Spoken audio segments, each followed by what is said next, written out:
Hello दोस्तों। स्वागत है आपका इंग्लिश कोचिंग RSR में।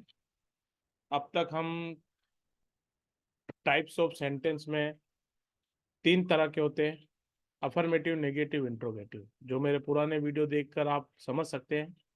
अच्छा, वीडियो सारे सीरीज में देखें, ध्यान रखें, क्योंकि सीरीज में नहीं देखेंगे तो आप पढ़ नहीं पाएंगे। ठीक है ना? तो मैंने क्वालिटी भी अभी अच्छी कर दी है, मैं वर्ड पे पढ़ाने लग गया हूँ, व्हाइट बोर्ड पर। आप देखें, मैं एक साथ सारे लेक्चर भी कवर कर लूंगा। ठीक है। अब टाइप्स ऑफ टेंस में तीन तरह के होते हैं: प्रेजेंट, पास्ट, फ्यूचर। अब प्रेजेंट में भी चार तरह के: simple present, present continuous, present perfect, present perfect continuous. और पास्ट में भी इसी तरह से: simple past, past continuous, past perfect, past perfect continuous. Past continuous तक हम पढ़ चुके हैं, आज हम पास्ट परफेक्ट टेंस पढ़ेंगे। तो जिस वाक्य के आखिर में चुका था, चुके थे होता है, तो वाक्य पास्ट टेंस का होता है। जैसे वह जा चुका था, तो चुका था आ रहा, तो नॉर्मल। ठीक है, इसमें कोई टिपिकल चीज नहीं है।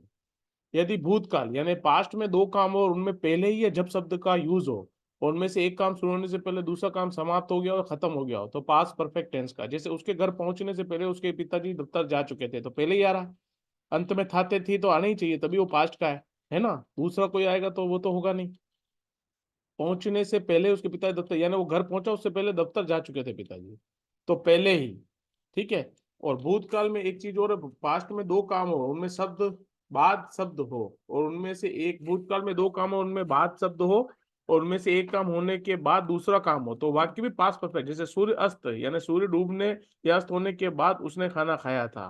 ठीक है, तो उसके बाद होने के बाद खाना खाया था। ठीक है, तो ये दो तरह की तीन तरह की जब कोई सेंटेंस आ जाए तो वो पास्ट परफेक्ट टेंस का होगा। ठीक है, तो इसको आप दिमाग में रख लें, इस पहचान को याद कर लें, इसके स्क्रीनशॉट ले लें, नोट्स बना लें। ठीक है, मुझसे पर्सनली पढ़ना है तो मुझे 9829680305 पर कॉल करें, व्हाट्सअप करें। ठीक है, और मुझे लाइक करें, सब्सक्राइब करें, शेयर करें। अब मैं पढ़ूंगा अफर्मेटिव सेंटेंस, जो सकारात्मक वाक्य होते हैं। ठीक है, अफर्मेटिव क्या होते हैं? जिनमें नहीं और मत नहीं होता है और प्रश्न भी नहीं पूछा जाता है, केवल सिंपल सेंटेंस होते हैं। तो उसमें सब्जेक्ट आएगा, प्लस हेल्पिंग वर्ब हेड आएगा, प्लस वर्ब की थर्ड फॉर्म, प्लस सब्जेक्ट आएगा। तो वह खाना खा चुका था। ठीक है, तो वह सब्जेक्ट, खाना ऑब्जेक्ट, खा चुकना वर्ब, तो ही, हेड ही आता है इसमें हमेशा। ईट की, ईट, एट, ईटन थर्ड फॉर्म है, फूड, तो ही हैड ईटन फूड। तो सब्जेक्ट प्लस हेल्पिंग वर्ब में हेड आएगा सबके साथ, क्योंकि इसमें हेड ही है, वर्ब की थर्ड फॉर्म प्लस ऑब्जेक्ट। ठीक है, तो हेड सभी एक वचन के साथ और सभी बहुवचन के साथ, या सिंगुलर के साथ और प्लूरल के साथ। नेगेटिव सेंटेंस में सब्जेक्ट प्लस हेल्पिंग वर्ब आएगा। नेगेटिव सेंटेंस क्या होते हैं? जिसमें नहीं और मत होता है। ठीक है, हेल्पिंग वर्ब हेड आएगा, फिर नोट आएगा, फिर वर्ब की थर्ड फॉर्म प्लस ऑब्जेक्ट, इसमें केवल नोट जुड़ जाएगा। तो वो खाना नहीं खा चुका था, तो he had not eaten food. Simple है, बहुत सिंपल है।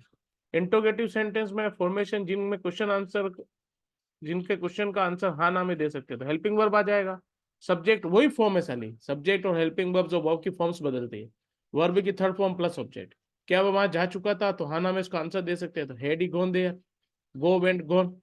ठीक है, तो गॉन थर्ड फॉर्म होती है गो की, ये ध्यान रखना। और क्वेश्चन मार्क, जिन क्वेश्चन का आंसर हाँ या ना में नहीं दे सकते, तो WH वर्ड, फिर हेल्पिंग वर्ब हेड, फिर सब्जेक्ट प्लस वर्ब की थर्ड फॉर्म प्लस ऑब्जेक्ट। वह कहाँ रह चुका था, तो वेयर हैड ही लिव्ड, है ना? अब चुका था, चुके थे जरूरी है, या जब्द पहले इस तरह से आए तो ही है। अब कोई कहते वह गया, तो अंत में भूतकाल की क्रिया पास की, तो सिंपल पास का सेंटेंस है, आप कंफ्यूज नहीं हुए। और सीरीज में पढ़े लेक्चर, सारे लेक्चर सीरीज में देखें, बिना सीरीज में देखे कोई लेक्चर नहीं होगा। ठीक है, धन्यवाद। आप वीडियोस देखते रहें।